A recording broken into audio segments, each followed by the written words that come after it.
YSR Congress party ఎన్నికల ప్రచారంలో భాగంగా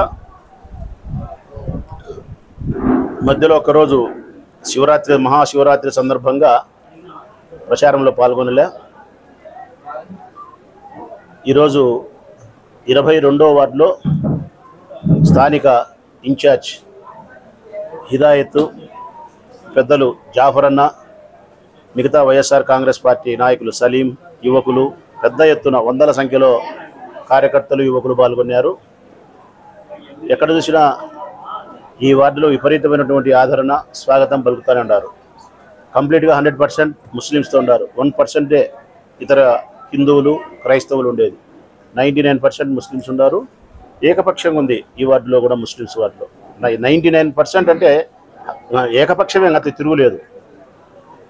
దానికి కారణం జగన్మోహన్ రెడ్డి గారి సంక్షేమ పాలన, పొద్దుటూరు నియోజకవర్గాన్ని మేమందరం కలిసి చేసిన అభివృద్ధి, ఊరును ప్రశాంతంగా ఉంచిన విధానం, మానవతా హృదయంతో మేము వ్యక్తిగతంగా అందరికీ సహాయపడిన వైనము. ఈ 4 అంశాలే మమ్మల్ని విజయ తీరానికి పెద్దగా చేర్చేది, సులభంగా నల్లేరు మీద నడకలాగా చేర్చేది. ఈ వార్డు కూడా పేదరికంతో నిండి ఉండే వార్డు. కంప్లీట్గా పేద, మధ్యతరగతి, అక్కడికక్కడికే మధ్యతరగతి ఎగువ ఉండేవాళ్ళు కూడా ఈ వార్డులో 1% కూడా లేరు. అందుకే జగనన్న సంక్షేమ పథకాలు ఈ వార్డులో ప్రతి కుటుంబానికి 100% ఈ కుటుంబానికి, ప్రతి కుటుంబానికి అందినాయి. ఒక్కొక్క కుటుంబానికి 4, 5, 6 పథకాల చొప్పున అందినాయి. అమ్మఒడి కావచ్చు, పెన్షన్ కావచ్చు, 45 ఏళ్ల పెన్షన్ కావచ్చు, ఇంటి పట్టా కావచ్చు, డాక్రా పొదుపు సంఘాలున్న మహిళల యొక్క రుణాలు మాఫీ కావచ్చు, లేకపోతే ఫీజు రీఎంబర్స్మెంట్ కావచ్చు. ఇలా ఒకటేమిటి 5, 6 పథకాల చొప్పున ప్రతి ఇంటికి సంవత్సరానికి కనీసం 1 లక్ష రూపాయల చొప్పున 5 సంవత్సరాలకు 5 లక్షల రూపాయల ఆర్థిక సహాయం ప్రతి కుటుంబానికి అందింది. జగనన్న పట్ల పూర్తి ప్రేమను, విశ్వాసాన్ని కలిగి ఉన్నారు వాళ్ళు. ఎప్పుడెప్పుడు ఎన్నికలు వస్తాయా, వైఎస్ఆర్ కాంగ్రెస్ పార్టీ జెండాని గెలిపించి మళ్ళీ మా ప్రభుత్వాన్ని నిలబెట్టుకోవాలి, జగనన్న ప్రభుత్వాన్ని మళ్ళీ నిలబెట్టుకొని సంక్షేమ పాలనతో మా పేదరికానికి అనుకూలంగా తయారు చేసుకోవాలనే ఒకే ఒక లక్ష్యంతో పనిచేస్తూ ఉంది యావత్ ఆంధ్రప్రదేశ్ రాష్ట్ర ప్రజానీకం, ముఖ్యంగా మహిళా లోకం. ఈసారి తప్పకుండా గుండమ్మ కథ సినిమాలో మహిళా లోకం లేచిందన్న పాట తెలుగుదేశం పార్టీ చంద్రబాబు నాయుడు వినిపించాల్సిన పరిస్థితి వచ్చాది. లేచింది మహిళా లోకం, నిద్ర లేచిందనే విషయం అయితే మటుకు చంద్రబాబు నాయుడుకు గుర్తెరిగేలాగా ఈ రాష్ట్ర మహిళలు, 2 కోట్ల మంది మహిళలు నిరూపిస్తారని చెప్పి నేను సంపూర్ణంగా విశ్వసిస్తూ ఉన్నా. ఈ వార్డులో కూడా దాదాపు 40 కోట్ల రూపాయలు, 30 నుంచి 40 కోట్ల రూపాయలు సంక్షేమ పథకాలు అందించినారు. అభివృద్ధికి దాదాపు 3 కోట్ల రూపాయల దాని అభివృద్ధి కార్యక్రమాలు చేసినారని చెప్తా ఉన్నారు.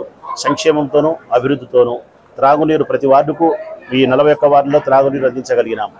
150 కోట్ల రూపాయలతో మైలవరం నుంచి త్రాగునీరు తెచ్చి ప్రతిరోజు ఉదయం పూటనే నీళ్ళు అందించి ఏర్పాటు చేసినాం. అది కాకుండా ఇంకా అనేక రకాల అభివృద్ధి కార్యక్రమాలు. ఈ పక్కనే పార్క్ ఉంటుంది బాలాయాల దగ్గర, మున్సిపల్ ఆఫీస్ ఎదురుగా. ఆ పార్కును అందంగా తయారు చేసినాం. శనివారం, ఆదివారం వస్తే దాదాపుగా 10,000 మంది ఆ పార్కులో పాల్గొనే పరిస్థితి. 53 కోట్ల రూపాయలతో మార్కెట్ కడతా ఉన్నాం. 52 కోట్ల రూపాయలతో పెన్నారేవుల్లో బ్రిడ్జి కడతా ఉన్నాం. 5 కోట్లతో బస్టాండ్ కడతా ఉన్నాం. 65 కోట్లతో YSR engineering college infrastructure develop చేస్తూ ఉన్నాం.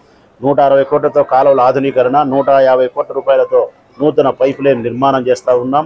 4 ప్రాథమిక ఆరోగ్య కేంద్రాలు నిర్మించినాం. 120 కోట్ల రూపాయలతో మున్సిపాలిటీలో 41 వార్డులలో ఎక్కడ చూసినా రోడ్లు, కాలువలు వేయగలిగినాం. స్మార్ట్ స్ట్రీట్ మైదుకూరు రోడ్డు 3,60,00,000తో చేసినాం. దాదాపు 1 కోటి రూపాయలతో గవర్నమెంట్ హాస్పిటల్ రోడ్డు అందంగా సుందరీకరణ చేయగలిగినాం. వరదరాజిరెడ్డి గారి నుండి ఆఫీస్ రోడ్డు కూడా వెడల్పు చేయగలిగినాం. నెహ్రూ రోడ్, శ్రీరాములపేట, గురవై తోట, ఆర్ట్స్ కాలేజ్ రోడ్డు, ఇవన్నీ కుచించకపోయిన రోడ్లని విశాలం చేయగలిగినాం.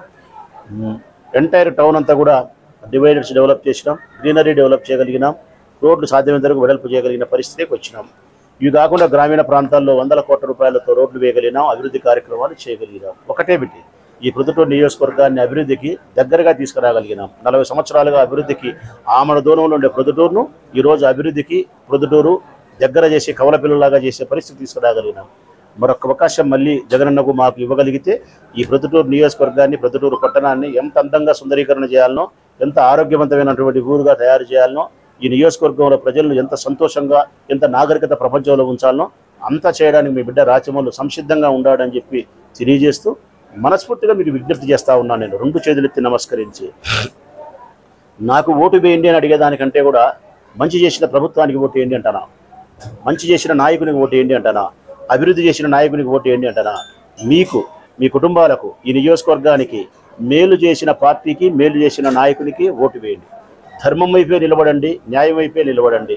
మేము ఆ మంచి చేసి ఉంటే, మా వైఎస్ఆర్ కాంగ్రెస్ పార్టీ జెండా గడప గడపను పేదరికాన్ని స్పర్శించి ఉంటే, నా నాయకత్వం ఈ నియోజకవర్గాన్ని అభివృద్ధి చేసి ఉంటే, మా మానవతా విలువలతో ప్రతి కుటుంబానికి, మా దరిచేరిన కుటుంబానికి మేము సహాయపడిన మాట నిజమైతే, శాంతియుతమైన వాతావరణంలో ఈ ప్రొద్దుటూరును మేము ఉంచగలిగి ఉంటే, నేను, నాతో పాటు నా సహచర తమ్ముళ్ళు, చెల్లెళ్ళు అన్ని వార్డులలోనూ, గ్రామాల్లోనూ ప్రజలకు అభివృద్ధి కార్యక్రమాలు సేవ చేసిన మాట నిజమైతే, కరోనా సందర్భంలో మేము మాత్రమే మీకోసం ప్రాణాలకు తెగించి కొట్టిన మాట నిజము అనుకుంటే, ఒక్క మాటలో చెప్పాలంటే మేమే మీ ఇంటి పెద్ద కొడుకులమని మీరు విశ్వసించగలిగితే, నేను చెప్పిన మాటలు నిజమైతే వైఎస్ఆర్ కాంగ్రెస్ పార్టీ జెండాను గెలిపించండి.